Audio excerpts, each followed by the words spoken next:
안녕하십니까. 서울 마디세상병원 정형외과 전문의 박정만입니다. 오늘은 회전근개 파열에 대해서 얘기해 보려고 합니다. 회전근개 말도 좀 생소하죠. 인터넷 찾아보면 처음에 이렇게 나와요. 어깨를 둘러싸는 4개의 힘줄 전혀 공부하실 필요 없고요. 저희들만 알면 되죠. 근데 50대 넘어가서 어깨 아픈 환자분들의 대부분이 회전근개 파열 때문에 아픈 경우가 많기 때문에 가장 많이 접하는 질환이고요. 제가 수술방에서 만나는 환자분들의 절반 이상 정도는 회전근개 파열인 것 같습니다. 그만큼 이제 환자분이 많다는 거죠. 자, 대부분들은 이제 병원을 찾아옵니다. 제 어깨가 힘줄이 끊어졌대요. 이렇게들 많이들 들어오시고요. 어떤 분들은 뼈가 자랐대요. 그래서 힘줄이 끊어졌대요. 이러고도 오시는 분들 많으세요. 엑스레이나 초음파로 진단받고 오시는 경우들이 꽤 많으시거든요.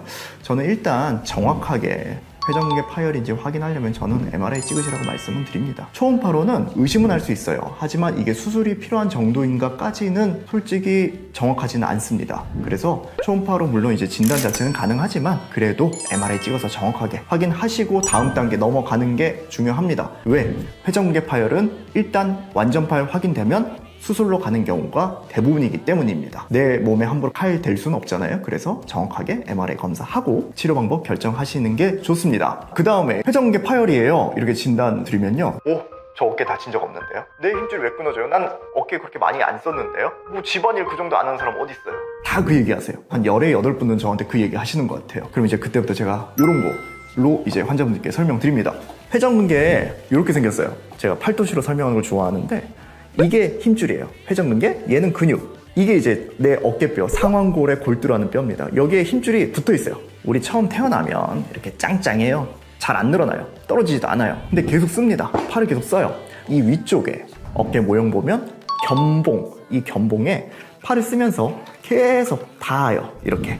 그러면 낙숫물에 바위 구멍 뚫리듯이 힘줄에 균열이 생기고 힘줄이 해지기 시작을 하면서 청바지 오래 입으면 하얘지죠? 구멍 뚫리죠? 마찬가지. 얘가 헐렁헐렁해집니다. 그러면서 뽀얗게 뼈가 노출됩니다. 그게 회전근개 파열입니다. 그래서 다치지 않고도 충분히 파열될 수 있는 힘줄이 어깨의 회전근개, 특히 그 중에서도 극상건이라는 힘줄입니다. 회전근개가 파열됐다. 보통 이제 회전근개 한 번에 끊어지진 않겠죠. 처음에 염증이 좀 생겨요. 뼈랑 이제 자꾸 닿기 시작을 합니다. 그걸 이제 우리가 충돌증후군이란 표현을 쓰고요. 그 다음 단계가 부분 파열, 아직 속살이 완전히 뚫리지 전이죠. 그 부분 파열, 그 다음에 위아래가 다 뚫린 전층 파열 혹은 전체 파열 이렇게 부릅니다. 그때부터 이제 크기가 중요합니다. 1cm까지 스몰 사이즈, 3cm 미디움 사이즈, 5cm까지 라지 사이즈, 5cm가 넘어가면 이제 광범위 파열이라고 부릅니다. 그렇게 이제 흔히 4단계로 구분을 하게 되고요. 당연히 클수록 수술 어려워요. 재활도 어려워요. 네, 그러니까 파열이 되면 빨리 수술하는 게 좋다. 왜? 끊어지면 자꾸 끌려가요.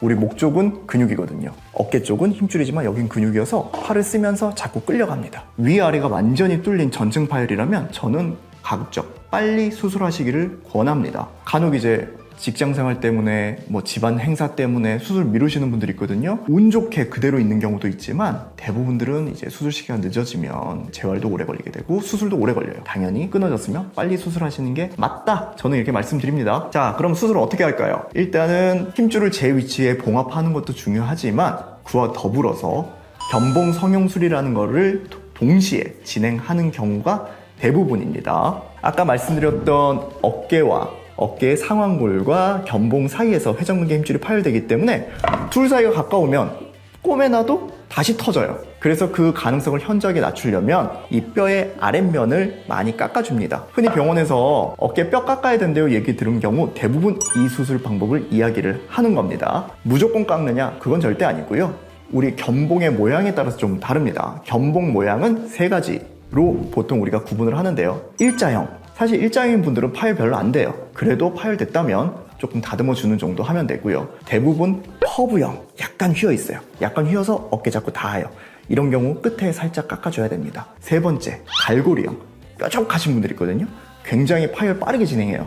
이 경우는 뼈를 좀 많이 깎아내야겠죠. 그렇게 수술을 진행하고 견봉 성형술을 한 후에 회전근개 파열을 봉합하는 방법이 대부분입니다. 회전근개 파열을 봉합할 때는 아까 말씀드렸던 대로 이렇게 찢어져서 뼈가 노출이 됐을 때 그 힘줄을 다시 당겨옵니다. 물론 뭐 잘 안 끌려오는 경우도 많아요. 웬만하면 다 이렇게 다시 끌어오고, 끌어왔는데 다시 끌려가면 안 되잖아요. 그래서 뼈에다가 실 달린 못을 박아서 봉합을 합니다. 그렇게 해서 이제 수술을 진행하게 되고, 그게 아물기까지 6주 정도의 시간을 봅니다. 그래서 짧게는 4주에서 6주 정도 보조기를 착용하면서 수술 부위가 아물기를 기다립니다. 그게 회전근개 파열의 수술 방법 및 보조기 기간이 되겠습니다. 오늘 이 시간에는 회전근개 파열의 정의와 어떤 경우에 수술하는지에 대해서 알아보았습니다. 오늘 영상이 여러분들의 건강한 어깨 생활에 도움이 되셨길 바랍니다. 감사합니다.